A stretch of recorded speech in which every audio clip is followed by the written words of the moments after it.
아멘. 할렐루야. 우리 옆에 분과 인사하겠습니다. 은혜 많이 받으십시오. 서로 인사할까요? 네. 새해 들어서 이제 우리가 한 주간이 지났습니다. 벌써 그렇죠? 한 주간 새롭게 잘 출발한 대로 잘 이루어가고 계신지 돌아보셨으면 좋겠고요. 오늘 우리가 또 말씀을 통해서 함께 은혜 나눌 때에 우리의 믿음과 또 우리 삶의 행로를 주님 안에서 잘 정하시고 온전히 나갈 수 있는 은혜가 있기를 축복합니다. 오늘 말씀은 성경을 이루려 함이니라는 제목으로 여러분과 나누도록 하겠습니다. 성도 여러분, 우리가 이 마가복음을 한지 벌써 시간이 꽤 지났어요. 이제 마가복음도 채 몇 장이 남지 않은 상황에 이르게 되었습니다. 이 말은 곧 무엇이죠? 예수님의 그 십자가와 구원을 이루는 길이 얼마 남지 않았다는 것을 암시합니다. 우리가 지난주에 우리가 함께 본 본문에서는 우리 구주께서 겟세마네 동산에서 하나님 아버지께 간절히 눈물을 온전히 쏟아내시며 그 땀방울이 핏방울같이 기도하셨죠. 그 기도의 내용은 이때가 지나가게 해달라는 것, 아버지는 모든 것이 능하시기에 이 잔이 지나가게 해달라는 것을 먼저 기도하셨습니다.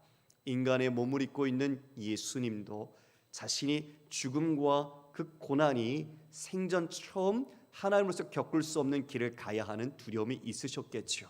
그러나 더 깊은 심오한 고통은 아버지와의 단절, 십자가의 자리, 죄인으로서 져야 하는 그 십자가의 자리에서 주님이 외면당하시기 때문에, 주님이 버림받으셔야 하기 때문에, 그와 같이 아버님이 얼굴을 외면하시기 때문에 그 아버지의 그 영원전부터 함께했던 사랑의 단절이야말로 육체의 죽음을 넘는 예수님께는 더 가슴 아픈 고통이었던 것이죠.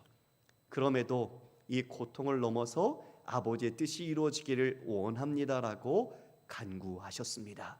세 차례 이와 같이 간구하셨는데 제자들은 여전히 영적 무지 속에 주님이 그와 같이 지근의 거리에서 비통한 심정으로 기도하고 있고 그 소리가 그와 같이 전달되었을 텐데 육신의 연약한 이들, 그러나 육신을 넘어서 영적인 무지 속에서 주님의 그 기도의 내용도, 주님이 가셔야 할 십자가의 길도 깨닫지 못한 채 잠들어 있는 모습을 보였습니다. 그것이 우리의 인간으로서의 연약함, 우리가 할 수 있는 것이 구원에는 아무것도 없다는 모습을 우리에게 드러내주고 있죠. 그런 맥락 속에 예수님께서 그만 되었다, 이제 나를 팔자가 가까이 왔다라고 말씀해 주셨습니다. 그리고 일어나 함께 가자라고 이야기해 주셨는데요, 바로 그 말씀에 이어서 오늘의 말씀이 연계되어 진행이 됩니다. 여러분 43절 말씀을 한번 보시겠습니까? 예수께서 말씀하실 때에, 곧 언제지요? 일어나 함께 가자, 보라 나를 파는 자가 가까이 왔다, 이와 같이 말씀하실 때에 곧 12 중에 하나인 유다가 왔는데 대제사장들과 서기관들과 장로들에게서 파송된 무리가 검과 몽치를 가지고 그와 함께 하였더라. 드디어 자신을 팔자가 왔다고 말씀하셨는데 정말 유다가 왔습니다. 가룟 유다는 이 만찬 6월절 저녁 식사를 하다가 사라졌죠. 그리고 지금 다시 나타난 겁니다. 예수님이 어디에 계시는 줄 잘 알고 있죠. 근데 그가 지금 이렇게 왔는데 혼자 온 게 아니에요. 보니 대제사장과 서기관, 장로들에게서 체포영장을 받았습니다. 그들은 예수님을 언제 죽일지 모의하고 계획을 세웠던 자였죠. 그 수많은 대중들이 있을 때는 그 여론과 그들의 힘 때문에 두려워해서 잡지 못했어요. 그런데 이 겟세마네 동산, 지금 이 칠흑 같은 이 밤에 사람이 없는 이 틈을 타서 예수님을 잡으러 그 대제사장의 종들, 성전의 경비병들을 동원해서 검과 몽치를 가지고 온 겁니다. 무장을 하고 온 거죠. 제자들밖에 없는 그 상황 속에 이제 예수를 바로 잡을 수 있도록 만반의 준비를 하고 주도 면밀한 계획을 가지고 온 거예요. 그들이 어떻게 준비를 했냐 보니까 2절에 예수를 파는 자라고 되어 있네요. 가룟 유다죠. 가룟 유다가 예수를 파는 자로서 이미 그들과 군호를 짜 이르되 내가 입맞추는 자가 그이니 그를 잡아 단단히 끌어가라 하였는지라. 이미 군사 작전을 펼치듯 암호를 이미 다 만든 거예요.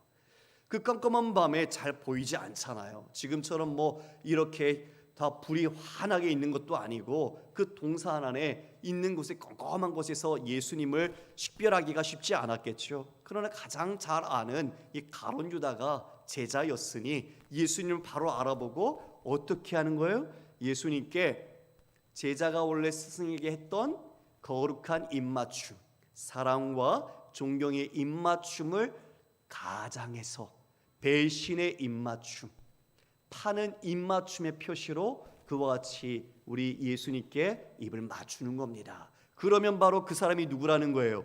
예수님인 줄 모든 그 가치관 경비병들과 군인들이 알고 예수를 붙잡으라고 이미 딱 계획을 한 거죠. 예수님을 팔고 예수님을 철저히 이렇게 넘길 수 있는 계획까지 다 짜서 온 겁니다. 여러분, 예수님을 판다, 예수님을 판다라는 것, 가룟 유다는 어떤 인물이었죠, 여러분? 가룟 유다는 똑똑한 사람이었습니다. 학식이 있는 사람이었어요. 셈에도 능했고 지혜도 있어서 그 이 제자 공동체 안에서 이 돈계를 맡아서 회계를 담당했던 사람이거든요. 그런데 지금 그가 이와 같이 예수를 팔게 되는 목적은 무엇이요? 자신에 맞는 목적, 자신이 원하는 뜻, 이걸 예수가 이루어질 수 없다는 개인의 탐욕과 욕망 때문에 이 모든 것을 배신하러 버리는 거예요, 예수를. 지금 예수님은 이 유월절 저녁 식사 때도 이미 가룟 유다가 자신을 배신할 걸 알고 계셨죠. 끝까지 그가 돌이킬 수 있도록 그 잘못된 길이 아니라 예수의 구원의 길, 생명의 길, 사랑의 길로 돌아올 수 있도록 마지막까지 기회를 주셨어요. 그뿐만인가요? 제자로 부르셔서 3년 동안 함께 하시면서 그 복음과 권능을 주셔서 귀신을 쫓아내고 그 많은 기적들을 경험하고 하나님의 말씀대로 이루어지는 것들을 보았지요. 베드로가 주는 그리스도시요 살아계신 하나님의 아들이다 라고까지 인정하고 예수님께서는 그것을 말씀하시고 스스로가 메시아됨을 가르쳐 주셨어요. 그리고 메시아로서 가야 할 길을, 십자가의 순환의 길을 여러 차례 이미 이야기를 하시지 않았습니까? 그러면 여러분, 지금 가룟 유다가 예수님이 하나님의 아들이시고 메시아라는 것을 알면서 뭐하고 있는 거죠? 파는 거예요. 에덴 동산에서 하나님께서 그 모든 것을 주셔서 누리고 그것을 통해서 기뻐할 수 있도록 다 주셨지만 지금 하지 말라 했던 선악과 나무 열매를 지금 이 아담과 하와는 먹었죠. 여러분, 그 먹은 것은 그들이 불순종한 거죠. 그런데 먹기 전에 우리가 뭐 한 거죠? 그들이 말씀을 버렸어요. 먹은 것은 행동으로 드러난 거죠. 이미 마음속에서, 머릿속에서는 그 말씀을 알고 있지만 그 말씀을 버린 겁니다. 지금 예수님, 말씀이신 예수님을 팔아버립니다. 말씀이신 분이 이 땅에 오셨고 그 말씀이신 분이 메신저가 되셔서 메시지를 전하십니다. 그 메시지는 진리의 말씀이고 우리 모두를 위한 진리의 생명과 구원의 길을 가르쳐 주시는 것이죠. 그런데 그것을 자신이 지금 맞지 않으면 인간의 완악함은 그 진리이신 예수님마저도 팔아버립니다. 누가요? 제자가 말이죠. 여러분, 여기에서 우리는 경각심을 가져야 해요. 초신자가 하는 게 아니고요, 예수님을 모르는 사람이 그와 같이 배신한 게 아니라는 겁니다. 이단들도 다 생뚱맞게 처음부터 생긴 게 아니에요. 예수님을 섬기고 말씀을 배우다가 자신의 뜻, 자신의 해서 자신의 길을 만들어서 나가는 거죠. 그게 이단이 되는 겁니다. 우리는 믿음이 무엇을 향하고 있는지, 우리가 인생길을 걸어갈수록 내 뒤에 맺혀지는 열매들이 어떤 것인지 봐야 돼요. 지금 가룟 유다처럼 자기 믿음으로 자기 뜻을 이루고 자기가 원하는 길로 간다면 그 예수님과 함께했던 모든 시간들은 오히려 악한 길로 가게 되는 것이잖아요. 나는 하나님의 뜻을 따르고 있는지, 그리고 주님의 사랑의 열매로 우리가 이웃을 사랑하고 바울이 말한 바 몸된 교회를 정말 덕으로서 세워가고 있는지 우리의 믿음의 열매들을 보아야 한다는 것이죠. 할렐루야. 우리가 이것을 오늘 말씀 속에 정말 잘 깨달았으면 좋겠습니다. 내가 신앙생활을 수십 년 했어도, 예수님의 지근거리에서 이처럼 제자로 있어도 하나님에 대한 뜻을 바르게 깨닫지 못하고 예수가 누군지 무지하다면 우리는 이 예배드림이 오히려 내 죄악과 내 완고함을 이루는 내 주관의 길로 빠지게 된다는 것을 보게 되는 겁니다. 이에 이처럼 파는 자, 이 가룟 유다가 와서 예수님께 입을 맞춥니다. 45절에 이에 와서 곧 예수께 나와 랍비여 하고 입을 맞추니 그들이 예수께 손을 대어 잡거늘 곁에 서 있는 자 중에 한 사람이 칼을 빼어 대제사장의 종을 쳐 그 귀를 떨어뜨리니라. 선생님, 참 친근한 단어죠. 스승과 제자 사이에 있어서 그 배움의 길을 가르쳐주는 귀한 존경의 분인데 그 랍비라는 단어를 부르며 친근을 가장해서 배신에 사용합니다. 선생님, 랍비여, 그리고 입을 맞춥니다. 거룩한 입맞춤이 배신의 입맞춤으로, 그렇게 가장 어쩌면 가룟 유다처럼 주님은 그의 죄악과 그의 돈꾀에서 훔치는 것, 자신을 파는 것을 다 아셨어요. 가장 많이 주님께서 어쩌면 용서한 자가 가룟 유다 아니었을까요? 가장 많이 참아주고 기다려준 사람이 제자 중에 가룟 유다가 아닌가 싶습니다. 그 모든 것을 아시고 끝까지 기회를 주셨지만 가장 많은 은혜를 입고 가장 많은 용서를 받은 자가 주님을 배신합니다. 자신이 용서받고 있다는 것을 모른 채 말이죠. 오히려 내게 이 범죄가 들키지 않았으니 다행이다, 안도의 숨을 쉬면서 자기의 뜻을 더 욕망을 이루고자 달려간 것뿐입니다. 이내 유다가 예수님께 입맞춤을 하고 예수님께 손을 대어 그 무리들이 잡습니다. 그런데 마태복음에서는 오늘 본문을 조금 더 구체적인 다른 내용으로 이야기해 주고 있는데요, 마태복음 26장에 이와 같이 말씀합니다. 곧 예수께 나와 랍비여 안녕하시옵니까 하고 입을 맞추니 예수께서 이르시되 친구여 내가 무엇을 하려고 왔는지 행하라 하신대 이에 그들이 나와 예수께 손을 대어 잡는지라. 주님은 가룟 유다가 자신을 파는 걸 아시는데요, 그를 향하여 친구여 라고 부르십니다.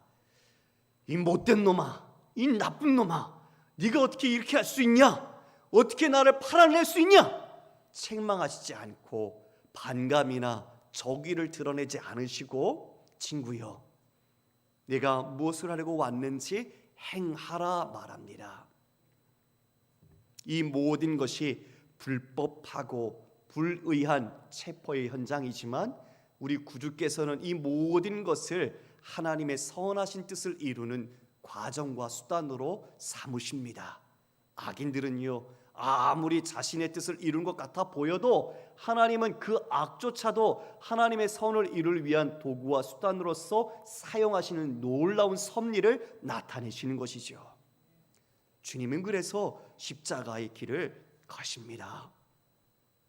그때 이와 같이 그들이 손을 내어 잡으려고 하는데 한 사건이 벌어집니다. 어떤 사건입니까? 곁에 서 있는 제자 중 한 사람이 칼로 대제사장의 종의 귀를 베어버린 거예요. 여러분, 우리 함께 좀 상상을 해볼까요?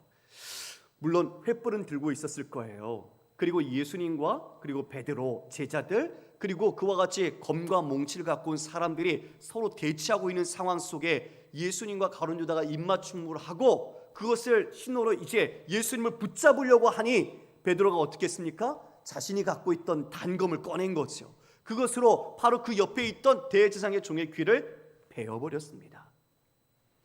한순간 그 고요하고 적막 같은 그 현장이 피의 범벅이 되는 폭력과 난투의 현장으로 바뀌어버린 거예요. 피가 튀고 귀가 잘려 떨어지고 그것을 본 사람들은 저기를 품고 이제 이 예수님과 제자들을 이 검과 몽치로 때려잡으려고 하는 마음들이 들었을 겁니다. 참으로 위급한 순간이죠. 주님이 그 순간에 어떻게 하셨을까요? 요한복음에 이와 같이 말씀합니다. 18장 10절입니다. 이에 시몬 베드로가 칼을 가졌는데 그것을 빼어 대제사장의 종을 쳐서 오른편 귀를 베어 버리니 그 종의 이름은 말고라. 여러분, 지금 그 칼을 갖고 있는 사람이 누구였어요? 베드로였어요. 그렇죠? 그리고 그가 베어버린 사람 대제사장의 종의 이름이 말고고요. 그리고 어느 쪽 귀가 떨어져 나갔어요? 오른편 귀가 떨어진 거예요. 오른편 귀를 내리쳐서 그와 같이 떨어뜨렸습니다. 그런데 예수님은 이어 이렇게 말씀하십니다. 11절 말씀 우리 함께 읽어볼까요? 시작. 예수께서 베드로더러 이르시되 칼을 칼집에 꽂으라. 아버지께서 주신 잔을 내가 마시지 아니하겠느냐 하시니라. 예수님께서요 칼을 칼집에 꽂아 넣으라고 말씀하십니다. 칼로 일어선 자는 칼로 망하느니라. 칼집을 도로 꽂으라.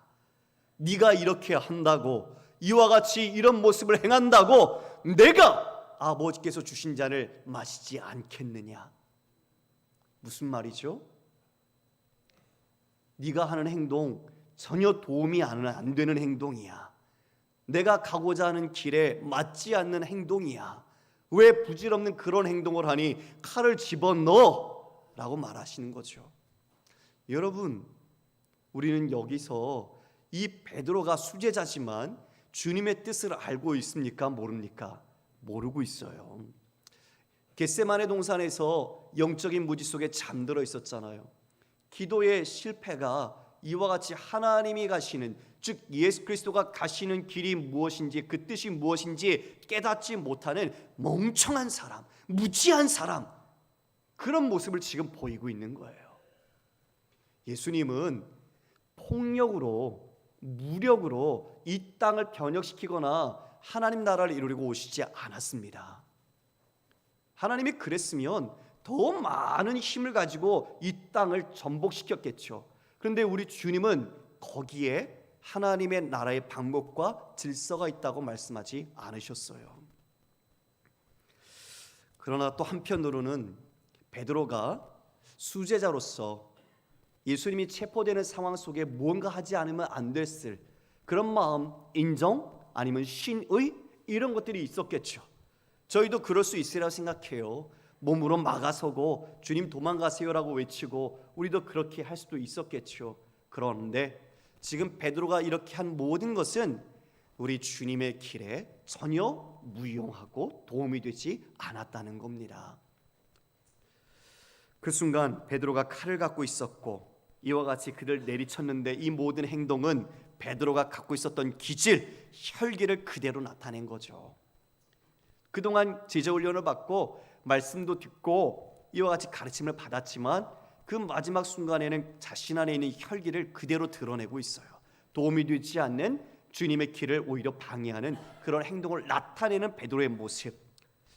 여러분, 지금 잡으러 온 사람도 실은 예수님이 누군지 모르죠. 예수님이 메시아라면 이와 같이 하지 않았을 거예요. 그들은 이 예수님이 자신들의 구원을 이룰 뿐이라는 것을 몰랐어요. 그리고 그 십자가도 몰랐어요.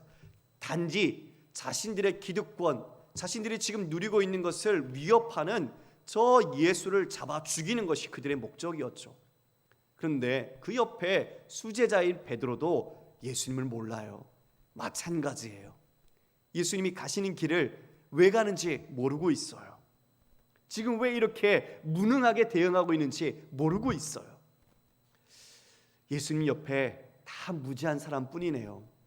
정말 예수님을 죽이려고 하는 사람이나 예수님을 지키려고 하지만 예수님이 가시는 것을 깨닫지 못하는 이러한 모습들이 그 주변의 모든 사람의 모습이라는 거죠. 기도의 실패가 이렇게 사역의 실패로 드러나고 있는 겁니다. 누가복음에는 의사인 누가가 이 대목을 조금 더 구체적으로 이야기해 주고 있는데요, 이렇게 말합니다. 그 중에 한 사람이 대제사장의 종을 쳐 그 오른쪽 귀를 떨어뜨린지라 예수께서 일러 이르시되 이것까지 참으라 하시고 그 귀를 만져 낫게 하시더라. 누가 의사잖아요. 조금 더 관찰력이 있었는지 이런 대목을 더 구체적으로 기술해 주고 있어요. 오른쪽 그 잘린 귀를 예수님께서 어떻게 하셨다고요? 다시 붙여주셨어요. 다시 고쳐주신 거죠. 여러분, 지금 이 사람이 뭐하러 온 사람이에요? 자기 잡으러 온 사람이에요. 검하고 몽치를 들고 자기를 잡으려고 온 사람을 주님께서는 그 자리에서조차도 그를 긍휼히 계십니다. 그를 살려주신 거예요. 여러분, 대제사장의 종이잖아요. 그럼 성전에서 일을 하는 사람인데요, 성전은 장애인이나 불구인이 못 들어갑니다. 귀가 없으면 그 사람의 생계는 끝난 거예요. 직업을 잃고요, 더 이상 그 일을 할 수가 없는 그런 처지가 된 거예요. 주님은요, 그를 살리세요. 다시 붙여주세요. 여러분, 이 사람의 이름이 말고라고 되어 있습니다. 이 말고 헬라어의 이름으로는 말쿠스라는 뜻이에요. 말쿠스. 그런데 그 의미는 왕이라는 단어입니다. 왕. 지금 왕이 지금 누구의 종이죠? 불법한 대제사장의 종으로 살고 있어요. 지금 이 겟세마네 동산이라고 하면 우리가 연상되는 단어가 있죠. 에덴 동산. 에덴 동산에 하나님께서는 인간을 왕 같은 존재로 세워주셨어요. 그리고 다 모든 것을 주셨지만 아담이 범죄했잖아요. 그래서 타락한 후에 어떻게 되었습니까? 이 세상 풍조를 따르고 그리고 불순종하는 아들의 영 가운데서 저 세상 공중옷에 잡은 자의 종처럼 그렇게 살아가는 자가 되었는데, 지금 이와 같은 그 사람을, 이 말쿠스라는 사람을 예수님께서 회복시키심은 예수님이 그와 같이 불순종한 첫째 아담과 같은 사람을 둘째 아담이신 예수님께서 그 모든 것을 회복시키고 생명 가운데로 새롭게 일으켜 주시는 것을 나타내 주는 것입니다. 할렐루야. 여러분, 어찌 이런 은혜를 베풀 수 있을까요? 자신을 체포하는 자리에서 자신을 잡으러 온 사람들에게조차도 주님은 사랑을 베푸시고 그를 회복시키시는 모습을 나타내세요. 48절에 이렇게 말합니다. 예수께서 무리에게 말씀하여 이르시되 너희가 강도를 잡는 것 같이 검과 몽치를 가지고 나를 잡으러 나왔느냐? 내가 날마다 너희와 함께 성전에 있으면서 가르쳤으되 너희가 나를 잡지 아니하였도다. 그러나 이는 성경을 이루려 함이니라 하시더라. 예수님이 자신을 지금 너희들이 무엇같이 나를 잡으러 왔다고 말씀하셨죠? 강도요, 강도. 여러분, 저를 보시겠습니까? 눈을 좀 크게 뜨시고 저를 보십시오. 강도라는 이 레스테스라는 단어는요, 우리가 지금 이해하고 있는 도둑이 아니에요. 물건을 강탈하는 자를 강도라고 그 당시에 말하지 않았어요. 지금 그 당시 강도는 여러분, 열심당원들, 독립투사, 바로 애국주의자들을 강도라고 표현했습니다. 예수님이 십자가 달리실 때 좌우편에 강도가 좌우에 달렸었죠. 그리고 예수님 대신에 바라바라는 강도를 풀어주었습니다. 그 강도는 민족주의자, 애국주의자, 독립투사들입니다. 아무나 십자가로 그 형을 집행하지 않습니다. 정치범, 로마를 전복시키고자 하는 그 불손한 세력들, 정치범으로 지금 그들을 강도라고 표현하면서 예수님을 정치범의 한 사람, 범죄자의 한 사람, 이와 같은 강도의 한 사람, 그래서 이 검과 몽치로 이 밤에 급습해서 그를 체포하려고 하는 겁니다. 너희들이 대낮에 그와 같이 성전에서 내가 많이 있었음에도 불구하고 나를 잡지 못하더니 나를 범죄자처럼 여겨서, 강도처럼 여겨서 이와 같이 무기를 가지고 나를 잡으려고 하는구나. 주님, 범죄자로 취급되시는 그것을 이 강도라는 이 불의하고 불합리하고 맞지 않는 상황을, 불법한 상황을 이와 같이 말씀하고 있는 겁니다. 여러분, 예수님은 범죄자가 아닙니다. 예수님은 죄를 짓지 않으셨습니다. 예수님은 무죄하신 분입니다. 그런데 인간이 이처럼 범죄자다, 너는 악하다라는 프레임을 씌워서 예수님을 정치범으로 몰아 강도로 잡으러 온 거죠. 마태복음 26장 53절에서 예수님은 이처럼 말씀하십니다. 너는 내가 내 아버지께 구하여 지금 12군단 더 되는 천사를 보내시게 할 수 없는 줄로 아느냐? 내가 만일 그렇게 하면 이런 일이 있으리라 한 성경이 어떻게 이루어지겠느냐? 여러분, 예수님이요 무능해서, 그리고 예수님이 정말 힘이 없어서 도살당할 양처럼, 양털 깎이는 양처럼 가만히 잠잠히 있는 것이 아니라는 거죠. 이 모든 것이 무엇을 위한 것이라고요? 성경이 이루어지게 함이니라. 그러면 과연 성경이 이루어진다는 뜻은 무엇입니까? 하나님께서 예수님을 인간의 몸으로 이 땅에 보내시고 이처럼 배신과 이 체포와 그리고 십자가의 순환과 고난을 겪어서 무엇을 이루시는데요? 무엇을 이루시고자 이 성경을 응하게 하시는데요? 바로 우리를 구원하시고자 함입니다. 여러분, 제자들이 참 무지했잖아요. 제자들이 지금 다 떠났거든요. 52절에 보면 제자들이 다 예수를 버리고 도망하니라. 정치범은요 일당들을 다 발본색원에서 다 잡아들입니다. 용서하지 않아요. 그러니 예수님 잡히자마자 다 도망간 거예요. 근데 예수님은요 거기에서 성경을 응하게 함이니라. 그 말씀에 자신의 말씀 속에 무엇이 있어요? 내가 이 땅에 온 목적은 아버지의 뜻을 이루는 것이고 그것이 나의 양식이다 말씀하신 우리 주님은 자신의 사명의 길을 잃지 않으셨던 겁니다. 다 버리고 도망가고 주님, 제가 정말 주님 죽을지언정 부인하지 않겠습니다라고 떵떵거렸던 그 제자들 아무도 남아있지 않아요. 예수님은 홀로 남으셨습니다. 제자들은 다 실패했어요. 자신의 의지로 힘으로 해보겠다라고 말은 떵떵거렸는데 자신이 앞에 위기가 당기고 두려움이 있으니까 다 도망쳐버렸습니다. 그러나 예수님은 우리를 위한 구원의 길, 아버지의 그 영원하신 사랑의 길을, 그 말씀이 담긴 성경대로 이 길을 묵묵히 가십니다. 바로 누구를 위해서입니까? 벌레만도 못한 우리를 위해서.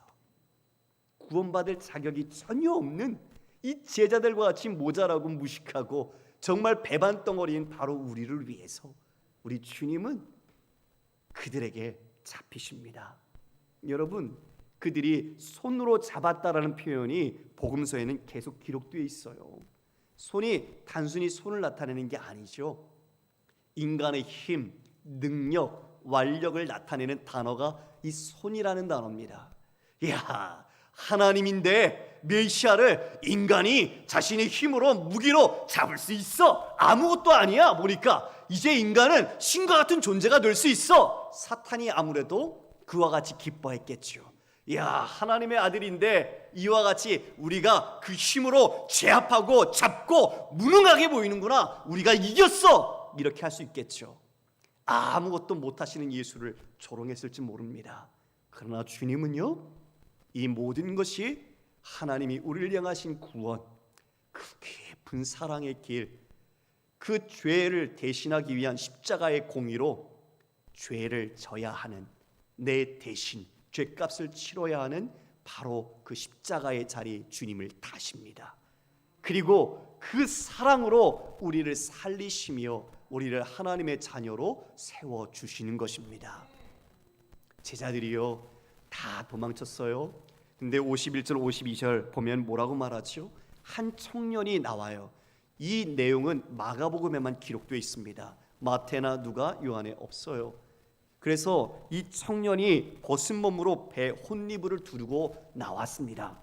자다가 나온 거예요. 그런데 이 배 혼니부이라는 것은요, 이 세마포로 된 고가의 겉옷을 말합니다. 잠옷이에요. 그것을 입고 지금 예수님께서 잡혔다는 걸 얘기를 듣고 달려와 봤어요. 그런데 이미 어떻게 됐어요? 판세가 기울었어요. 이미 예수님이 잡히고 제자들이 도망가고 있는 거죠. 자기도 어떻게 돼요? 무리가 자기를 잡으려고 해요. 그러니까 그 비싼 옷마저도 벗어버리고 알몸으로 도망치는 거예요. 학자들은 바로 이 청년이 이 마가복음의 저자인 마가라고 말을 합니다. 여러분, 왜 수치스러운 이야기를 이렇게 적었을까요? 이 이야기 안 적으면 좀 더 자신 더 돋보일 수 있잖아요. 자신이 감추고 싶은 이야기를 왜 이렇게 적었을까요?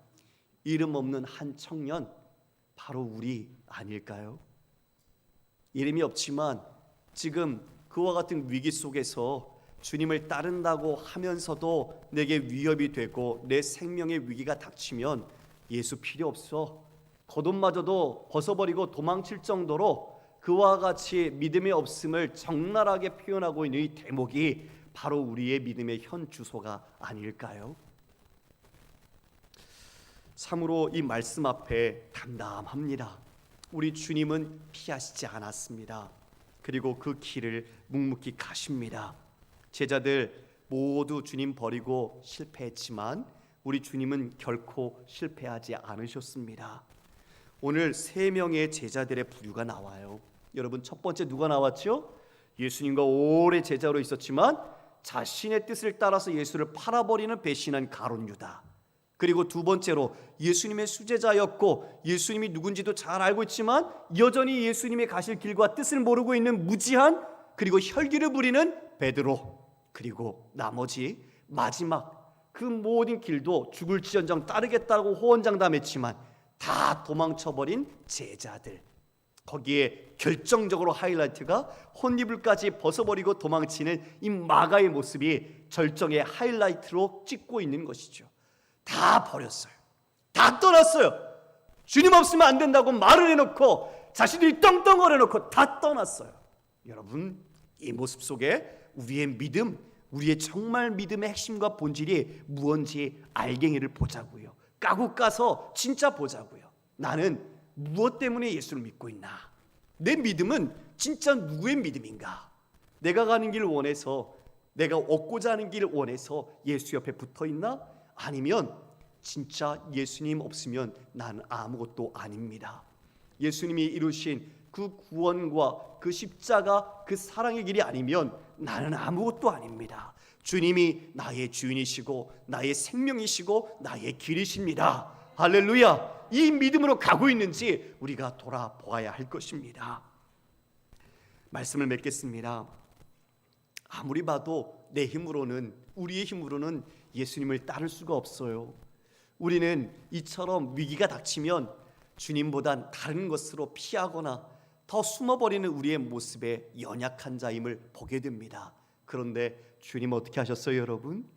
여러분, 다 떠난 제자들 주님이 다 찾아가시잖아요. 그죠? 찾아가셔서 부르세요. 그리고 사랑해 주세요. 다시 사랑으로 회복시켜 주시고 성령을 주시고 하나님께서 그 모든 것을 감당할 권능을 더해 주시는 걸 보게 됩니다.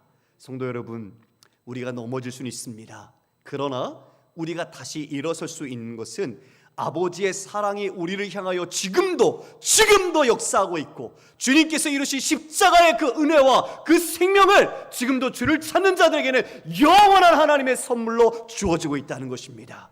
그러므로 여러분, 진짜 수치가 무엇입니까? 주님을 떠나서 도망치는 게 수치입니까? 아니요. 진짜 수치는 우리가 주님을 외면하는 것입니다. 주님의 십자가를 피하는 것입니다.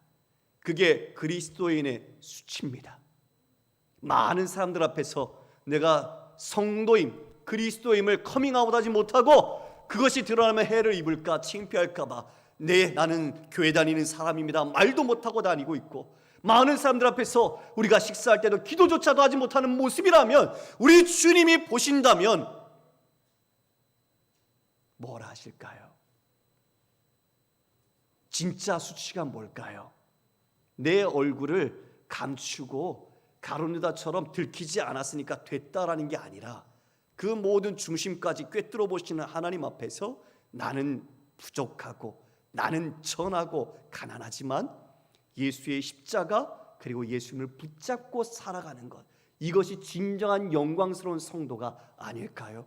여러분 삶의 자리에서 주님과 십자가를 외면하는 어리석음과 수치를 범치 않기를 원합니다. 왜 성도에게 십자가가 영광이고 영예입니까? 바로 그 수치의 십자가가 우리를 향하신 하나님의 영광이며 하나님의 사랑의 절정이기 때문입니다. 그 십자가, 주님께서 우리를 위해 아버지의 사랑을 확증하신 그 십자가, 여러분이 그 십자가의 길에서 우리 주님과 은혜로 그리고 말씀대로 이것을 이루려고 하신다고 말씀하신 것처럼 우리도 그 말씀대로 이 모든 역사의 종국이 성취될 것임을 믿고 그 말씀을 이루어가고 말씀에 순종하고 말씀이 열매를 맺는 우리 모든 성도님 되시기를 주님의 이름으로 축원합니다. 다 같이 일어나겠습니다.